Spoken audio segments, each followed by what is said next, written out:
3 जानेवारी 1831 रोजी सातारा येथे झाला. संपूर्ण भारतभर माझा जन्म बालिका दिन म्हणून साजरा केला जातो. माझ्या पतीचे नाव महात्मा ज्योतिबा फुले. लग्नानंतर माझ्या पतीने मला लिहायला वाचायला शिकवले. ज्योतिबांनी पुण्यात मुलींसाठी शाळा काढली. त्या काळी मुलींच्या शिक्षणाला विरोध होता. लोक मुलींना पाठवत नव्हते, परंतु पतीने मुली शिक्षित व्हाव्यात, समाजात पुरुषांप्रमाणे मानाचे स्थान मिळावे यासाठी स्त्री शिक्षण सुरू केले आणि या सत्कार्यात मी त्यांची साथ दिली.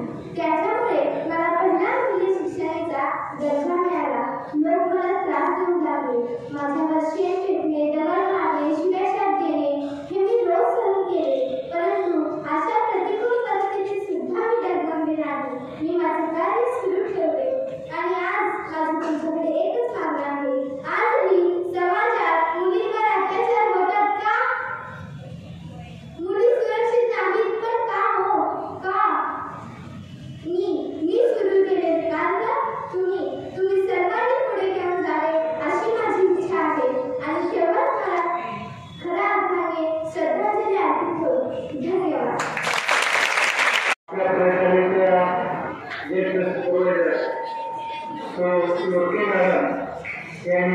सावित्री माईच्या रीतीने माहिती सांगणार आहे ती शांतपणे ऐकून जाईल.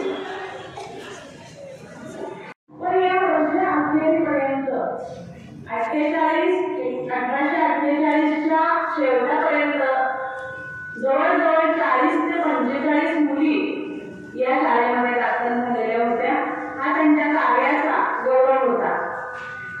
मुलींना शिकवण्याची जबाबदारी स्वतः सावित्रीबाईंनी घेतलेली होती आणि त्यावेळेला त्या काळच्या स्त्रियांनी शिकू नये, स्त्रियांना स्वातंत्र्य मिळू नये, स्त्रीने कायम पुरुषांची गुलामगिरी पत्करावी अशा प्रकारची पुरुषी मानसिकता त्यावेळेला होती. आणि त्यामुळं या सावित्रीबाई जेव्हा शाळेमध्ये शिकवायला जात असत त्यावेळेला रस्त्याने जाताना त्यांच्या वाटेमध्ये अनेक असे कर्मठ लोक उभे असत. ते त्यांना अपशब्द बोलत, शिव्याशाप देत असत. एवढंच नव्हे, अंगावर शेण टाकत, चिखल टाकत, दगड टाकत असत. तरी पण ही स्त्री डगमगली नाही. काही वेळेला त्यांना जीवे मारण्याची धमकी सुद्धा देण्यात आली. पण या असल्या कुठल्याही विरोधाला त्या घाबरल्या नाही. यावरून त्या किती शूर असतील याची कल्पना तुम्ही करू शकता. मुलींनो, आज आपण रस्त्यानं जात असतो, आपल्यासोबत अनेक लोक असतात, पण तरी सुद्धा आपल्याला कुणी नुसतं एकटं बघितलं तरी आपल्याला भीती वाटते. तर त्या काळात जेव्हा स्त्रीला घरातून बाहेर पडण्याची सुद्धा फारशी मुभा नव्हती, अशा काळात सावित्रीबाई एवढ्या धाडशीपणानं या सगळ्या संघर्षाला सामोऱ्या गेल्या आणि मनामध्ये कोणत्याही प्रकारची भीती न बाळगता त्यांनी आपलं शैक्षणिक आणि सामाजिक कार्य सुरू ठेवलेलं होतं. लोकांचा वाढणारा त्रास आणि छळ असह्य झाल्यामुळं नमस्कार करतात, गुरुजींना नमस्कार करतात.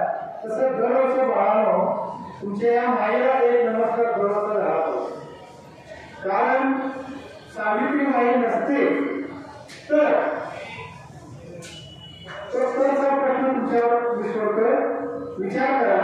जर सावित्री माई जन्मले नसते तर काय झालं असतं? आपण इथे बसलो असतो का? या तुमच्या समोर असणाऱ्या मॅडम इथे उभा राहिल्या असत्या का? असा अनेक या ठिकाणी प्रश्न तुमच्या मनामध्ये निर्माण होतील. त्या प्रश्नाचं उत्तर शोधा.